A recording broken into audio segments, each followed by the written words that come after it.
ఏదైతే జోలకంటి బ్రహ్మారెడ్డి అనేటటువంటి నరరూప రాక్షసుడు వ్యక్తి ఆల్రెడీ జైలుకి వెళ్ళినటువంటి వ్యక్తి, తెలుగుదేశం పార్టీ ఆల్రెడీ అతనికి మా పార్టీకి సంబంధం లేదని చెప్పి సస్పెండ్ చేసినటువంటి ఆ వ్యక్తిని మళ్ళీ నారా లోకేష్ అనేటువంటి ఇంకో దుర్మార్గుడు తీసుకొని వచ్చి ప్రశాంతంగా ఉన్నటువంటి మాచర్లలో ఉన్నటువంటి వాతావరణాన్ని దెబ్బతీస్తూ నువ్వు మాట్లాడుతున్నావు. జోలకంటి బ్రహ్మానందరెడ్డి నరరూప రాక్షసుడు అని నువ్వు మాట్లాడుతూ ఉన్నావు కదా వెంకటరెడ్డి. గుర్తుపెట్టుకో, ఇదే జోలకంటి బ్రహ్మానందరెడ్డి పైన ఆరోపణలు వచ్చిన రోజు తెలుగుదేశం పార్టీ నుంచి సస్పెండ్ చేసిన తర్వాత అతను న్యాయస్థానాల్లో పోరాడి నిర్దోషిగా బయటకు వచ్చిన తర్వాత పార్టీ అతనికి శాసనసభ్యుడిగా అవకాశం కల్పించింది. దీనికి నువ్వు ఏదేదో మాట్లాడటం తెలుగుదేశం పార్టీ చిత్తశుద్ధి నిరూపించుకునింది. నాడు ఆరోపణలు వచ్చిన వెంటనే పార్టీని సస్పెండ్ చేసింది. తర్వాత మళ్ళీ ఆయన నిర్దోషిగా వచ్చిన తర్వాత పార్టీలో చేర్చుకొని ఎమ్మెల్యే టికెట్ ఇచ్చారు. కానీ నువ్వు నారా లోకేష్ గారిని అనుచిత వ్యాఖ్యలు చేస్తున్నావు. ఒకటి గుర్తుపెట్టుకో, నరరూప రాక్షసుడు ఎవరో తెలుసా? రాజారెడ్డి, రాజశేఖర్ రెడ్డి, జగన్మోహన్ రెడ్డి, పిన్నెల్లి రామకృష్ణారెడ్డి, వీళ్ళు నరరూప రాక్షసులు. నువ్వు ఎవరి పక్కన వకాల్తా పూడ్చుకొని మాట్లాడుతున్నావు ఒక్కసారి చూసుకో. నువ్వు క్రిమినల్ వైపు ఉన్నావు.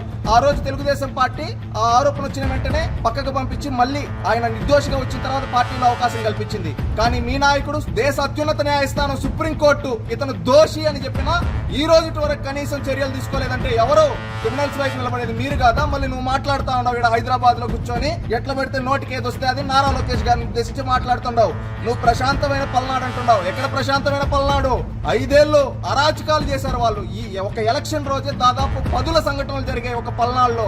ఎంతో మంది గొంతులు కోసి చంపిన ఒక పిన్నెల రామకృష్ణారెడ్డికి నువ్వు అండగా నిలబడి మాట్లాడుతా ఉన్నావు. మనిషి అన్న తర్వాత కొంచెం సిగ్గు మానం ఉండాలంటారు. అవేవి లేకుండా విడిచిపెట్టేసి అంటున్నావు. క్రిమినల్స్ వైపు నిలబడిన చరిత్ర జగన్మోహన్ రెడ్డిది. గుర్తుపెట్టుకో, ఈ రోజు పల్నాడులో అభివృద్ధి కార్యక్రమాలు జరుగుతున్నాయి. మీరు అరాచకాలు చేస్తే ఈ రోజు అభివృద్ధి చేస్తూ ఉన్నారు. 2024 ఎన్నికల్లో ఒకే మాట చెప్పడం జరిగింది తెలుగుదేశం పార్టీ నాడు. చంద్రబాబు నాయుడు గారు కావచ్చు, నారా లోకేష్ గారు కావచ్చు, ఒకే మాట చెప్పారు, జోలకంటి బ్రహ్మానందరెడ్డిని గెలిపేయండి, పల్నాడులో అభివృద్ధి అంటే ఏంటో చూపిస్తాం. 20 ఏళ్ళు ఎమ్మెల్యేగా ఉన్నాడు పిన్నెల్లి రామకృష్ణారెడ్డి. 2019 ముందు ఏమన్నాడు తెలుసా? వరికిపుడిశాల పూర్తి చేస్తా, లేకపోతే రాజకీయ సన్యాసం తీసుకుంటా అన్నాడు. ఈ రోజు వరికిపుడిశాల గురించి ఎందుకు పట్టించుకోవాలా?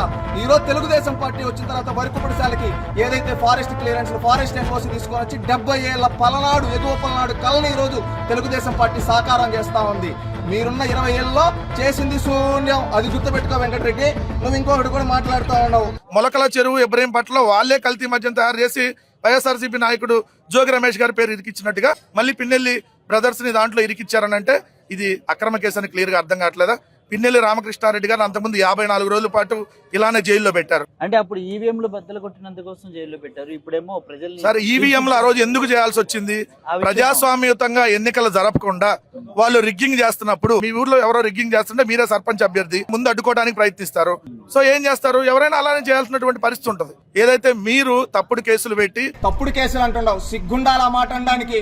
నువ్వు ఒక అధికార ప్రతినిధిగా అలా మాట్లాడడానికి సిగ్గుపడాలి. నువ్వేమంటున్నావు?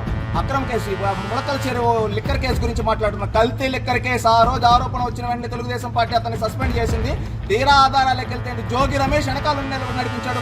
ఇబ్రాహీంపట్నంలో జోగి రమేష్ కు తెలియకుండా సంవత్సరం నుంచి 18 నెలల నుంచి జరుగుతూ ఉంటే ఊరికే ఉంటారా? కావాలని 1 నెల ముందు ఇన్సిడెంట్ క్రియేట్ చేశారు, బురద జల్లారు. తెలుగుదేశం పార్టీ ఎప్పటికప్పుడు అలర్ట్ అయ్యి విచారణ జరిపిస్తే తేలింది ఏంటంటే జోగి రమేష్ వెనకాల నుండి నడిపించాడు అని చెప్పి. దానిపైన మీరు చేపించి తెలుగుదేశం పార్టీ పైన ఆరోపణలు వేసేయడం సిగ్గుండాలి.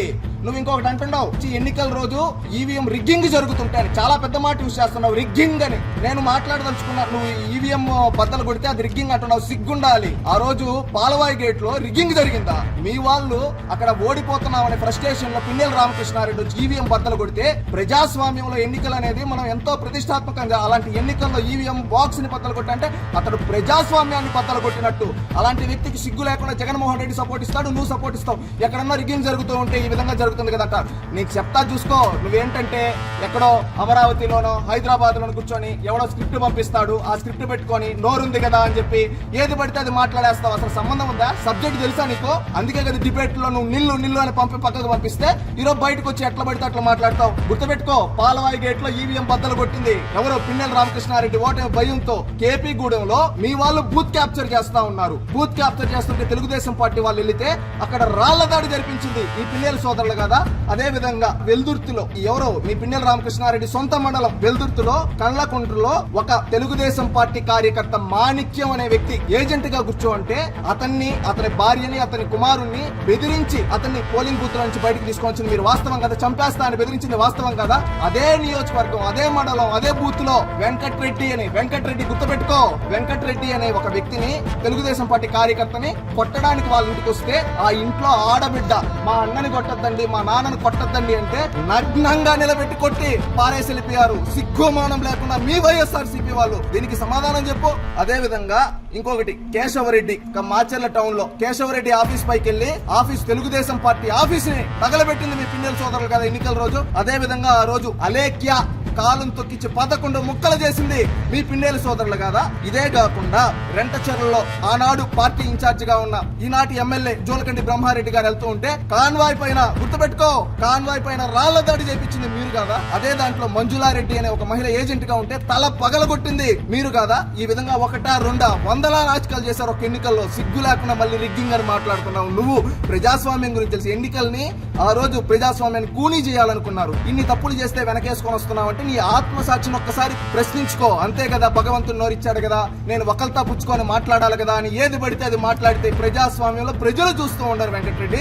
అది మళ్ళీ ఇంకా నువ్వు అంటున్నావు అక్రమ కేసులని. అక్రమ కేసులు పెట్టాల్సిన అవసరం ఏముంది? నిజంగా అక్రమ కేసులు పెట్టాలంటే ఒక్క రోజులో అందరినీ చేయొచ్చు. కానీ చంద్రబాబు నాయుడు గారు ఒకే మాట చెప్పారు, కక్ష సాధింపు అనేది తెలుగుదేశం పార్టీ చెయ్యదు అని. ఎందుకంటే మా లక్ష్యం, మాకు ప్రజలు అధికారం ఇచ్చింది అభివృద్ధి చేయడానికి, సంక్షేమం చేయడానికి, సంస్కరణలు చేయడానికి, సుపరిపాలన అందించడానికి. దానికి కట్టుబడి ఈ రోజు మేము చేస్తూ ఉన్నాం. అంతేగాని కక్ష సాధింపు అనేది మా డిఎన్ఏలో లేదు. కక్ష సాధింపు ఎవరంటే చేసింది అచ్చెన్నాయుడు గారికి ఆపరేషన్ జరిగితే ఆపరేషన్ జరిగిందని కావాలని శ్రీకాకుళం నుంచి విజయవాడ వరకు కారులో తీసుకొని వచ్చి ఆయన వేధించింది మీరు. చంద్రబాబు నాయుడు గారి పైన కనీసం ఎఫ్ఐఆర్ కట్టకుండా అక్రమ అరెస్టు చేయించింది మీరు.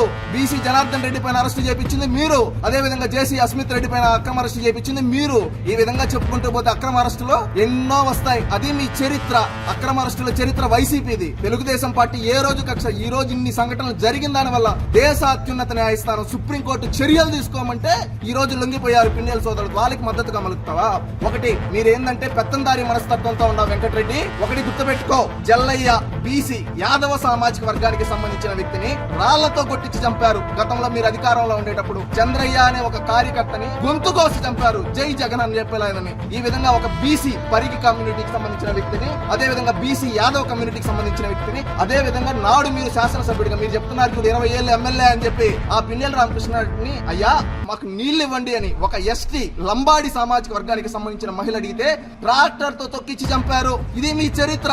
ఒక ఎస్టీ మహిళని, ఎస్టీ బడుగు బలహీన వర్గాల మహిళని చంపించారు. ఇది అదే విధంగా ఎస్సీల పైన నాడు దమనకాండ, మైనారిటీల పైన, ఇవన్నీ ఎస్సీ ఎస్టీ బీసీ మైనారిటీల పైన ఒక పెత్తందారుడు పిన్నెల రామకృష్ణారెడ్డి అనే వ్యక్తి ఒక దమనకాండ చేస్తే ఈ రోజు సిగ్గుమానం అన్ని వదిలేసి మీరు మేము వాళ్ళకి మద్దతు అని చెప్తున్నారంటే మీరు ఏ విధంగా దిగజారిపోయారో ఒక్కసారి అర్థం చేసుకో. ఇంకొకటి ఫైనల్ గా ఏంటంటే నాడు ఆర్య వైశ్యులు వ్యాపారాలు చేసుకుంటూ ఉంటే ఆర్య వైశ్య సామాజిక వర్గం వాళ్ళు ఆ వ్యాపారాలు వాళ్ళని బెదిరించి వాళ్ళ వ్యాపారాలు లాక్కొని వాళ్ళ ఆస్తులు ధ్వంసం చేశారు. ఇవి మాత్రమే కాకుండా తెలుగుదేశం పార్టీ నాడు అభివృద్ధి చేస్తూ ఉంటే నాడు తెలుగుదేశం పార్టీ అభివృద్ధి కార్యక్రమాలు ఇవి చేయాలనే ఒక ఉద్దేశంతో ప్రజల్ని చైతన్యవంతులు చేస్తా ఉంటే ఆ రోజు దౌర్జన్యాలు చేసి తెలుగుదేశం పార్టీ వాళ్ళని 200 మందికి పైగా కారంపూడి అనే ఒక గ్రామంలో మీరెళ్ళి 300 మందికి పైగా వెళ్లి ఆ రోజు ఒక అరాచక ర్యాలీ చేసి వాళ్ళ ఇంట్ల పైన గ్లాసు డబ్బాలు ఇవిడితో కొట్టించిన చరిత్ర మీది. ఇంకా మాట్లాడమంటే చాలా వస్తాయి. మీరు 20 ఏళ్లగా ఎమ్మెల్యే అని చెప్పి పిన్నెల రామకృష్ణారెడ్డి చేసిన అభివృద్ధి శూన్యం. 20 ఏళ్లలో 15 ఏళ్ళ అధికార పార్టీలో ఉండి కానీ తెలుగుదేశం పార్టీ నాడు చంద్రబాబు నాయుడు గారు ఒకే మాట ఇచ్చారు, పలనాడు నాకు ఎగువ పలనాడు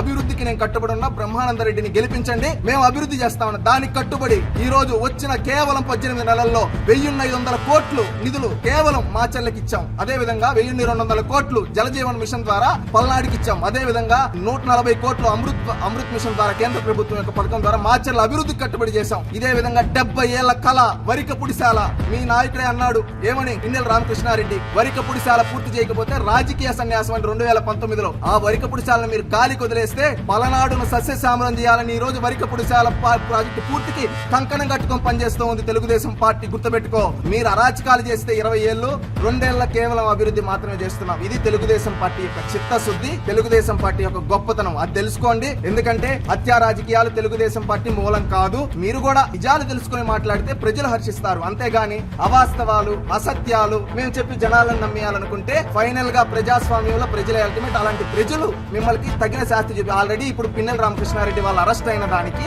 పలనాడులో పండుగలు చేసుకుంటున్నారు. గుర్తుపెట్టుకొని ఇకనైనా స్క్రిప్టులు చదవకుండా నిజాలు తెలుసుకుని మాట్లాడాలని గౌరవంగా తెలియజేసుకుంటున్నాం.